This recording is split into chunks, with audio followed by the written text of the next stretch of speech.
All right. So just a brief intros, right? As Judy said, my name is Max. I'm a senior customer success manager with SupportLogic. I've been here at SupportLogic for about 3 years now, working with many of our customers in their journey to reduce escalations and also to just become more proactive with AI, right?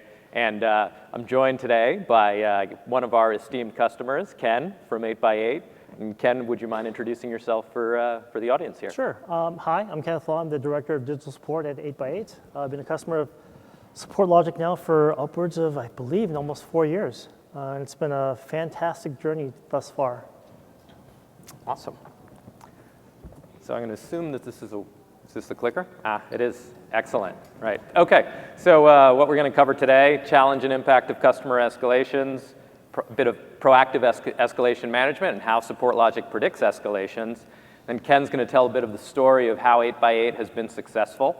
And as well as we'll talk a little bit around the practical way of how do you do this, right? How do you implement a proactive workflow for reducing escalations and being preventative in that capacity?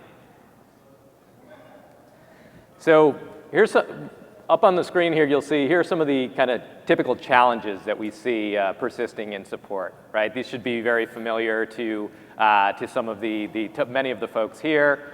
Things like constant firefighting, right? Not understanding the true voice of the customer, and cost center versus revenue center. Ken, what do these kind of mean to you, right? How have you seen these impacting your organization? I mean, these were major pain points for us, and that's what drove a lot of our escalation rates as high as they were. Inability to really kind of identify what the customer issue was, inability to really manage our own time sometimes. It was just one of the biggest pain points for our customers was just timely updates, getting back to them in a timely manner to really recognize that they had issues they needed to resolve quickly, and we weren't able to kind of take action on them as fastly as quick as they wanted us to. Yeah. How do you typically you see here we talk about focusing on the wrong metrics for making for dealing with escalations, right? What would you typically measure beyond just escalation rate to try and improve a proactive experience?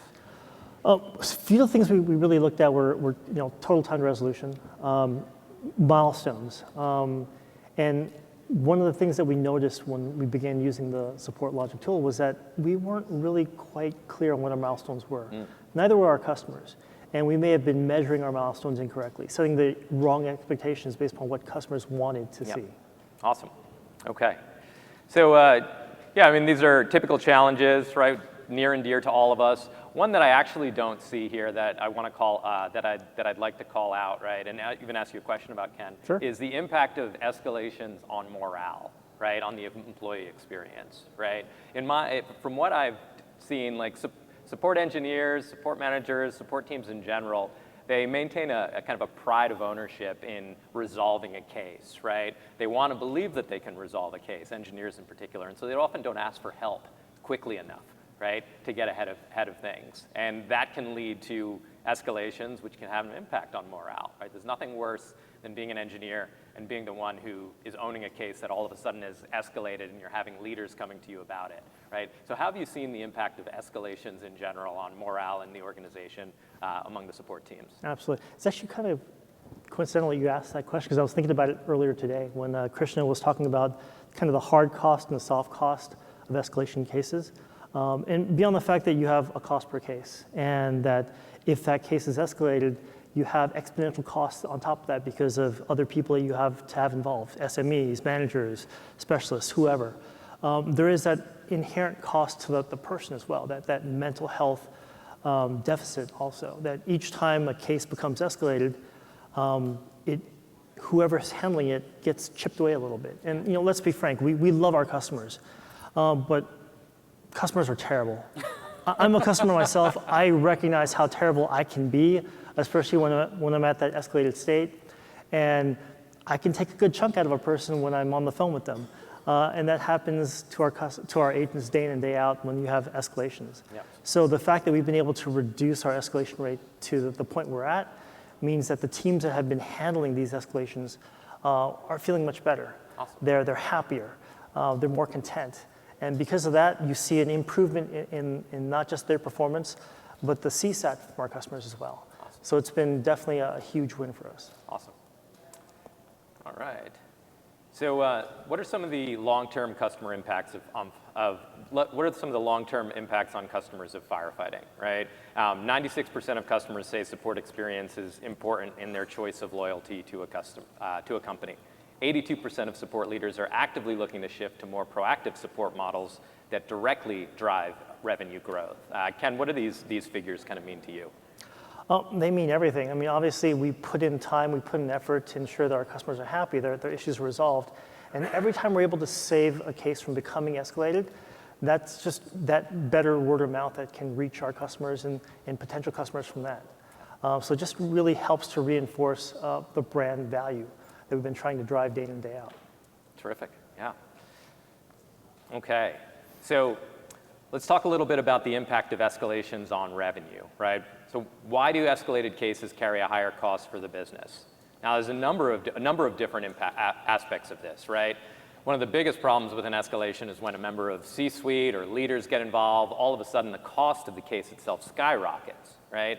The hourly rate of your support engineer who's working the case may be manageable, right? But the hourly rate of your CEO or your CCO is a very different thing, right? Plus the human cost on morale as well of getting a senior executive involved directly with the team members trying to troubleshoot the issue, yeah. right? Solution development on the engineering side when you have to bring in engineering resources, right? As well as just the duration of the case and obviously the risk to the bottom line of customer churn, right? What do these kind of call out? What do these mean to you, and how do you see them impacting the business? It's funny because I see C-suite in the box right away, and that hits home pretty hard because with platforms like LinkedIn, it's become very easy to reach a CEO or a CCO, and it's happened to us multiple times where we've had to take action where very simple cases suddenly have C-suite level attention, which is bad for the customer, but it's really bad for us too, since we're supposed to be handling this all in-house. Right. On top of that, rapidly trying to come up with solutions that we could have really spent time and invested time and effort and resources into building, from the start, as opposed to rapidly trying to do it right away, impacts our ability to scale and control our costs. And obviously, each time this happens repeatedly with customers, the greater the chance of churn. And for us, having to trying to protect our revenue, protect our subscriptions and our customers, it is paramount to success. Right. Yeah. Great answer. Thank you. And okay, so proactive escalation management, right? We know that escalation in general, escalation management in general, has typically been a very reactive process, right? And part of the promise of AI has been to make it a more proactive process, the ability to get ahead of these things, right? And so just kind of when we think in terms of this, I imagine 8x8 initially, right, was very reactive in their strategy around dealing with escalations, even if you wanted to be proactive. So what does proactive escalation management actually mean from your perspective? For us, it meant identifying potential cases that were on the potential of becoming escalated, identifying some root causes of why these cases were on the cusp of becoming escalated and trying to address them beforehand. The idea of being proactive and seeing these issues that customers had not kind of flame up into something much bigger than they necessarily needed to be. Really kind of adapting our service to ensure that we weren't making the situation worse than it needed to be also. Right, yeah. What are some of the outcomes that we would hope to achieve from being proactive on escalations? Obviously, the reduction of escalation rate, right? We talked about the improvement to employee experience as well, right? The improvement to CSAT. Any other things that kind of jump out at you? One of the things that happened was, well, outcome-wise, we were seeing escalation rates anywhere from 10, and we hit a high about 13%. And as we began to use the SupportLogic tool, we saw those rates drastically fall. In fact, we're at a point now where we're probably sub 2% on any given day, which is fantastic. But what the tool allowed us to realize is that we had a lot of procedural engagement issues. One of the key pieces was around how we were speaking to our customers. Our porting team began to use SupportLogic, and our porting team typically had the high escalation rate, but they also had very low morale. And one of the reasons we began to notice was porting numbers is a very procedural task. It's very mundane. It's basically you fill out a form, you submit it, it's been correctly submitted, and you wait for the carriers to take action and actually do the number porting itself. But during a period of time, the customers left kind of waiting in limbo, wondering if things are working, if things are progressing right. And we did what we do. We had a very procedural means of doing this. We had templatized email messages, and that wasn't enough for our customers.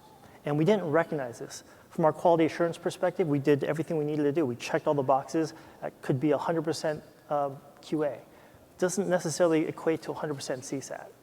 So it really let us realize that we weren't engaging our customers appropriately. Customers wanted to have that warm, fuzzy feeling. They wanted to recognize that their issues were being taken care of, and that even if it was taking a long time, even though it was technically out of our control, that we were kind of with them, and we understood, we were monitoring them and letting them know that things were progressing in the manner they were supposed to, and that we recognized that it required some patience. And there's a way for us to make that engagement nice, painless, as opposed to what we were doing, which was letting them suffer in silence a little bit. Right. And kind of seeing that happen again and again, being shown this through the predictive model, allowed us to make that change. And in that sense, helped us drop our escalation rates, but also made the team far more proactive, far more engaging, and they're a much happier team as a result of that. Awesome. Yeah, you talked about suffer in silence there, which I think is always, it's an interesting thing, right? We don't want to provide empty updates to customers necessarily, but we do want to make them feel like we're constantly, right alongside them in this process of getting their issues resolved, right? Yeah, so customers don't want that single, here, follow this knowledge base article solution anymore. Yeah. And with the advent of technology, we shouldn't be providing that as a solution. Yeah, great.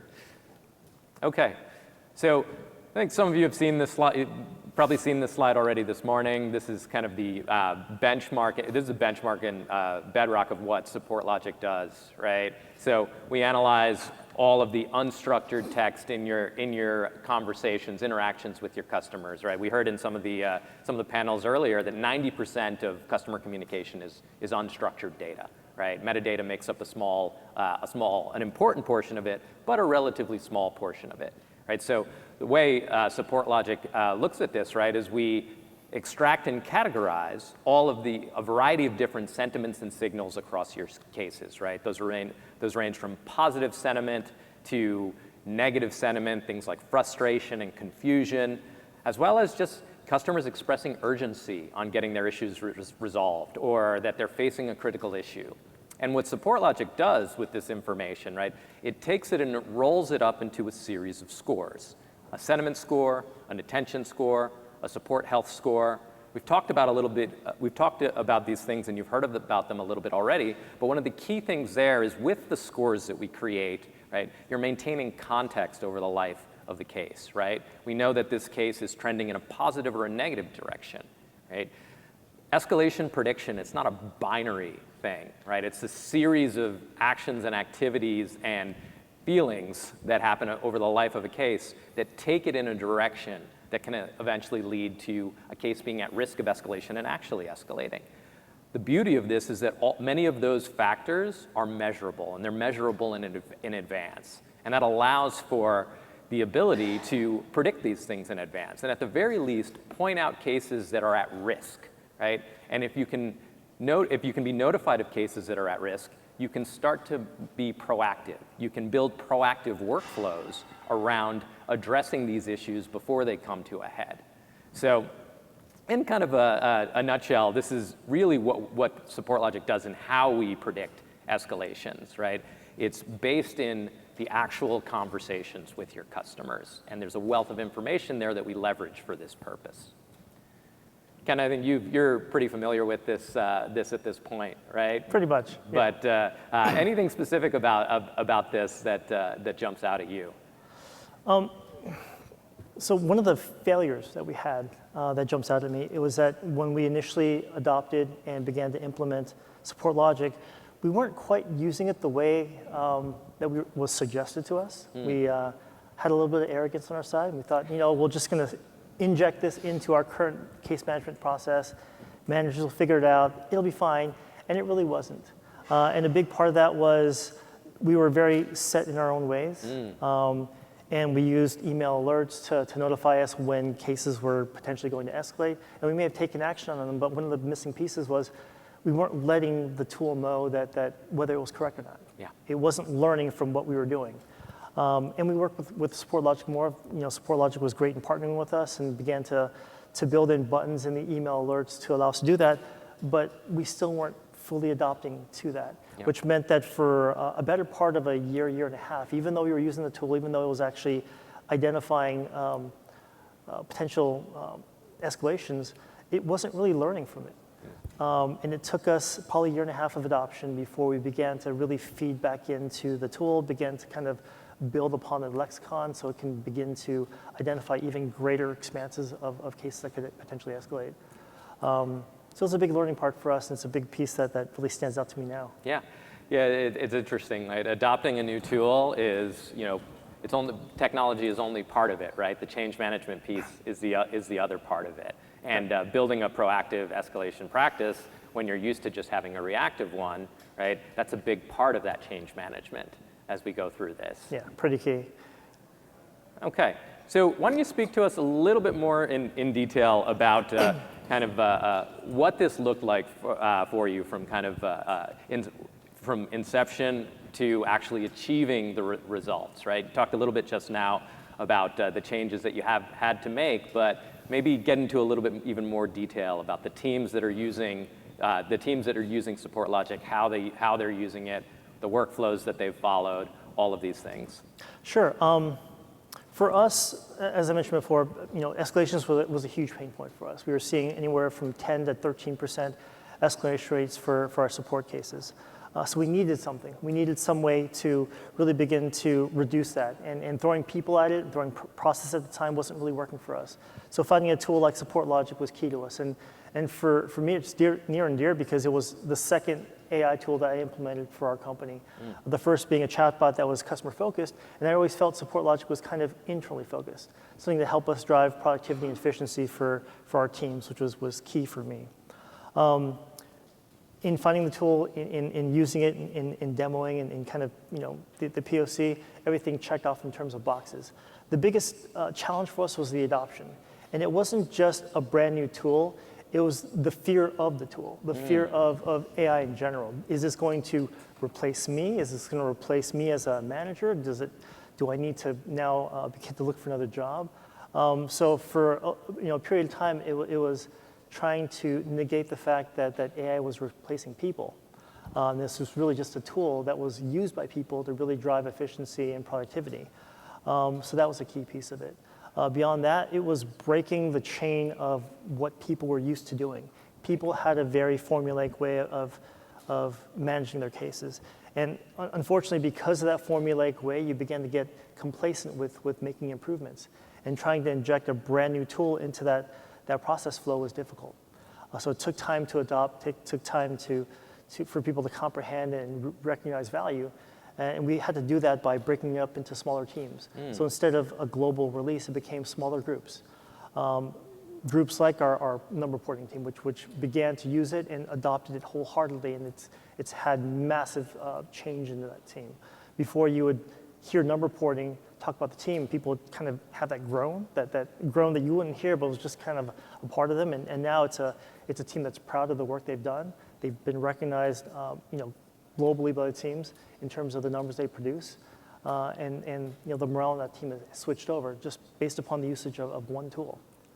How did you? I'm sorry to interrupt. How did you leverage the success of one team and did you to drive adoption among the other teams, right? Because that's always you're always trying to get that initial success to get over partially the trust barrier, right, that you're talking about. So how did you leverage that in that capacity, and how did that go? We actually did, not so much with support, but aside from technical support cases, the other cases that tend to be problematic, as you can imagine, are billing cases. And our billing team began to see the drastic change in our number reporting team, I mean, going from 13% down to sub 2%, and just the change in morale, the change in how they were being spoken about by the company, and began to say, I think we want to take a look at this tool too. So over the past several months, we've been looking at how they've been adopting as well, how they've been using it, how they've been applying it to monitoring their own billing cases also. So it's had this kind of a domino effect in terms of other teams adopting and really wanting to begin to use the tool to drive their own success. Excellent. Yeah. What about these kind of specific numbers that we're talking about here, right? 75% reduction in escalations. You talked about that a little bit. But improvements in backlog and things like first response, where have those kind of fit in into what you've been doing with SupportLogic? So the reduction in backlog, I mean, obviously we've had massive reduction in terms of our escalations. Those escalations have an impact in terms of resources and time in looking at other cases. Okay. And oftentimes escalations create additional cases down the road. Yeah. So it's given us a chance to work on the massive backlog that we had before, reducing that considerably, streamline that process so that we really are back to a point where it's one case, one solution, as opposed to one issue generating multiple cases, right. Which is really streamlined and really made us a more efficient organization. So solving, in a sense, one problem has made it easier to tackle other problems, right? Paying attention to the one problem has allowed us to reduce the need for that one problem festering into multiple problems. Right. Awesome. Yeah. Anything else that you'd like to call out just about the team's experience using this?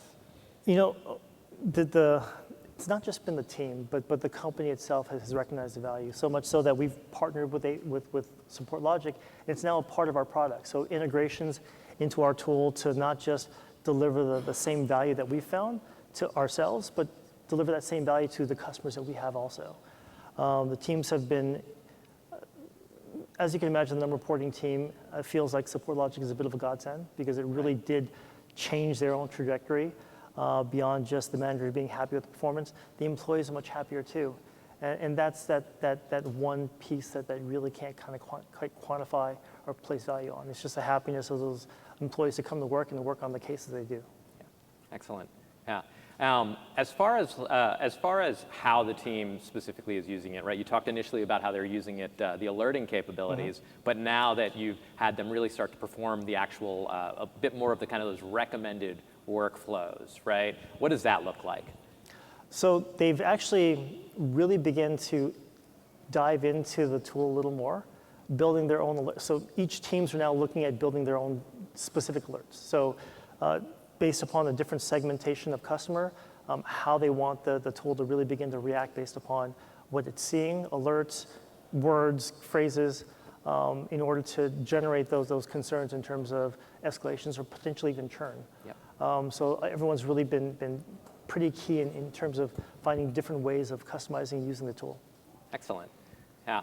If you were to make a recommendation to any of the folks here who are looking to implement like kind of a proactive solution to escalations, like what would be kind of what are the top 2 or 3 things that they should think about? And I'm not talking about just as far as like implement SupportLogic, right? I'm talking more about what are the processes that they need to implement in order to be successful in becoming more proactive in their approach to escalations.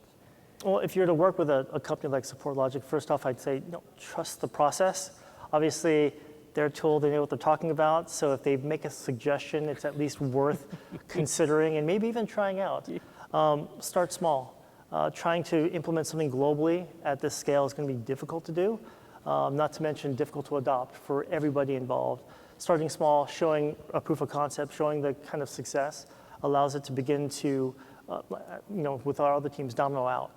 And that has a greater chance of not just being successful, but identifying the gaps that you haven't thought about initially, and then filling those gaps in as you begin to spread, the scope farther and farther. Awesome, thanks. Yeah. Mm-hmm.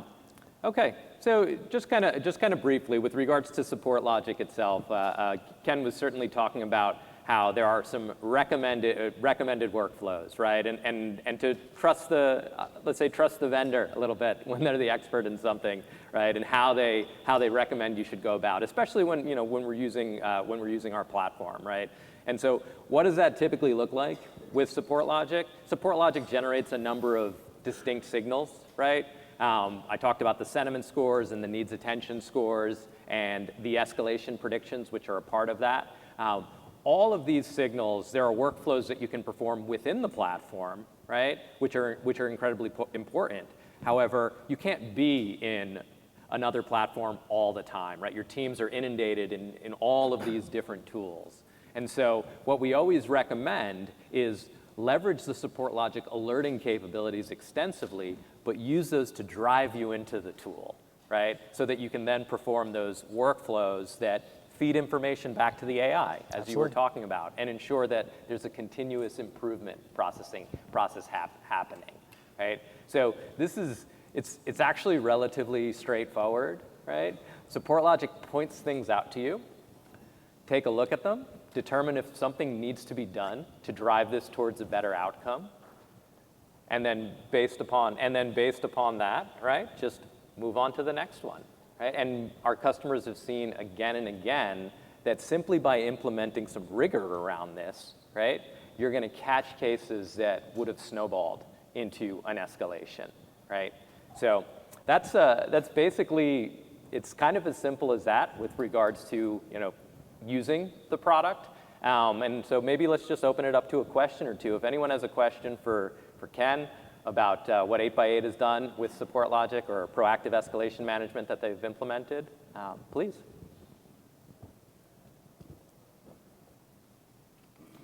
All right. Please, go ahead. As it relates to proactive escalation management, going from where you were, not necessarily with the tool, but how did you get started? So it became clear to us during multiple QBRs, multiple sessions in the office, that escalations was a problem. And we weren't clear why, because we felt like we had a pretty good handle on terms of our case management and our milestones, but nevertheless, we were still seeing a high rate of escalation rates. And it was coming to conferences like this where we began to see different tools where we discovered SupportLogic. And it began to make sense to us. At the time, we had just started to scratch the surface of what something like AI could do for us from a customer experience perspective, from a resolution solutions perspective for our customers. We hadn't really considered what it could do internally as a tool for us yet. And we began to kind of take a dive into what it might potentially do and how it could drive some productivity and efficiency. And it really seemed to make sense. And at that time, we didn't have any reason not to give it a try. So the team was very open with letting us try a POC, which, by the way, it's what I do now. With any AI tool, I'll be happy to take a demo. I'll talk to you for as long as you want, but unless you can show me what you're telling me and claiming, I'm not going to necessarily believe anything you have to say. So we did a POC with the tool, and it really allowed us to visualize what the value could bring, and that kind of sealed the deal for us. So that's how we decided if we have a tool for our customers, maybe it's a good idea to have a tool for our agents as well. Do you report anything off of your interactions or touch points you're doing in SupportLogic in your QBRs? Like these many predicted, these many acknowledged, anything like that? Or? Yeah, it's actually been a bit of a pain point, to be honest. It's trying to determine how many predictions have resulted in escalations, and trying to do that historically. And one of the problems we've had before is getting that data. So very early on, it was I almost call it labor of love, because it required so much effort from the engineering team on the SupportLogic side to deliver us the raw data, and then generating our own reports based upon that. And I'm very happy that the tool has grown, innovated, and now we're able to get a lot more of that data and those metrics out near real time. You're sharing it with leadership, how you're using it. Absolutely. For us, we've been on a digital transformation journey for quite some time now, and I've almost kind of want to say that we've also been on this separate journey of AI adaptation. So the work that we're doing from an AI perspective is very, very crucial to our continued success and support, and our executives are very keen on understanding what we've been doing. And honestly, being able to share that with our customers as well, what our journey's been. Any other questions? Please, go ahead.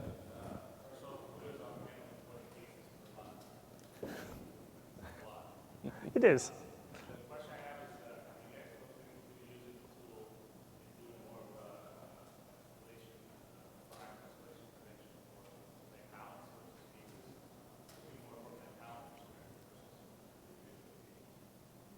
I think you said from an account perspective? Not quite yet. We began to think about that when originally well, not originally, but when the account health score began to pop up. Yep. And that's partially what's been integrated into 8x8. So it is an area of interest for us. We just haven't done it quite yet. All right. Well, thank you, everyone. Thank you, Ken, for so much for sharing your story on here and being a part of this conference. Thanks for having me. Yeah, It's a lot absolutely. of fun. Thank you. All right. Let's